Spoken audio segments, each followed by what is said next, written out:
ವಿಜಯಪುರ ಜಿಲ್ಲೆಯ ನಿಡಗುಂದಿ ತಾಲೂಕಿನ ಅರಳದಿನ್ನಿ ಗ್ರಾಮದ ಶ್ರೀ ಚಂದ್ರಾದೇವಿ ಮಠದ ಜಾತ್ರಾ ಮಹೋತ್ಸವವು ಅತ್ಯಂತ ಸಡಗರ ಸಂಭ್ರಮದಿಂದ ಸಿದ್ಧಗೊಂಡಿದ್ದು ಭಕ್ತರ ದಂಡೆ ಹರಿದು ಬರುತ್ತಿದೆ. ಈ ಬಾರಿಯ ಜಾತ್ರೆಯ ವಿಶೇಷವೆಂದರೆ ಬಾಗಲಕೋಟೆ ಜಿಲ್ಲೆಯ ರಬಕವಿ ಬನ್ನಟ್ಟಿ ತಾಲೂಕಿನ ಹಾಸಂಗಿ ಗ್ರಾಮದ ಸುರೇಶ್ ಭಜಂತ್ರಿ ಮತ್ತು ಮಾಂತೇಶ್ ಪೂಜಾರಿಯವರು ಪಾದಯಾತ್ರೆಯ ಮೂಲಕ ಗ್ರಾಮಕ್ಕೆ ಆಗಮಿಸಿ ದೇವಿಯ ದರ್ಶನ ಪಡೆದರು. ಇವರಷ್ಟೇ ಅಲ್ಲದೆ ನೆರೆಯ ಮಹಾರಾಷ್ಟ್ರದ ಲಾತೂರ್ ನಗರದಿಂದಲೂ ನೂರಾರು ಭಕ್ತಾದಿಗಳು ಪಾದಯಾತ್ರೆ ನಡೆಸಿ ಮಠಕ್ಕೆ ಬಂದು ವಿಶೇಷ ಪೂಜೆ ಸಲ್ಲಿಸುತ್ತಿದ್ದಾರೆ. ಜಾತ್ರಾ ಮಹೋತ್ಸವದ ಅಂಗವಾಗಿ ಮಠದಲ್ಲಿ ವಿಶೇಷ ಧಾರ್ಮಿಕ ಕಾರ್ಯಕ್ರಮಗಳು ಹಾಗೂ ಅದ್ದೂರಿ ಸಿದ್ಧತೆಗಳು ಪೂರ್ಣಗೊಂಡಿದ್ದು ಭಕ್ತರಿಗೆ ಸಕಲ ಸೌಲಭ್ಯಗಳನ್ನು ಕಲ್ಪಿಸಲಾಗಿದೆ. ಪಾದಯಾತ್ರೆ ಮೂಲಕ ಬಂದ ಭಕ್ತರ ಭಕ್ತಿಗೆ ಗ್ರಾಮಸ್ಥರು ಹಾಗೂ ಮಠದ ಸಮಿತಿಯವರು ಮೆಚ್ಚುಗೆ ವ್ಯಕ್ತಪಡಿಸಿದ್ದಾರೆ.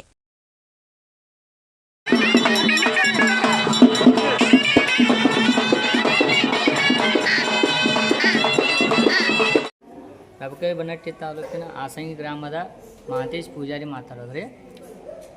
4 ವರ್ಷಗಳ ಕಾಲ ನಾವು ಪಾದಯಾತ್ರೆಯಿಂದ ನಾವು ಆಳಂದಿನಿ ಮಠಕ್ಕೆ ಬರ್ತಾ ಇದ್ದೀವಿ.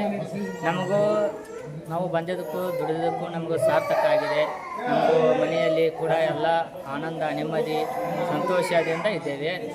ಆದ ಕಾರಣ ಎಲ್ಲ ಭಕ್ತರಿಗೂ ಕೂಡ ತಾಯಿ ಆಶೀರ್ವಾದ ಎಲ್ಲರಿಗೂ ಸದಾಕಾಲ ಇರಲಿ ಅಂತ ನಾವು ಹಾರೈಸ್ತೀವಿ. ಎಷ್ಟು ವರ್ಷ ನಿಂತ बरोबर 4 ವರ್ಷ. माझे नाव पंकज दत्तात्रय कावळे आहे. मी राहणार लातूर महाराष्ट्रामधून आलेला आहे आणि आम्ही 15 वर्षापासून इथे येत असतो मातेच्या चरणी दर्शन घेण्यासाठी. आम्हाला खूप अनुभव आहे. चमत्कारिक माता आहे. आम्ही सर्व फॅमिली 15 वर्षापासून इथे येत असल्यामुळे आम्हाला एकदम सुखद अनुभव आहे मातेचा.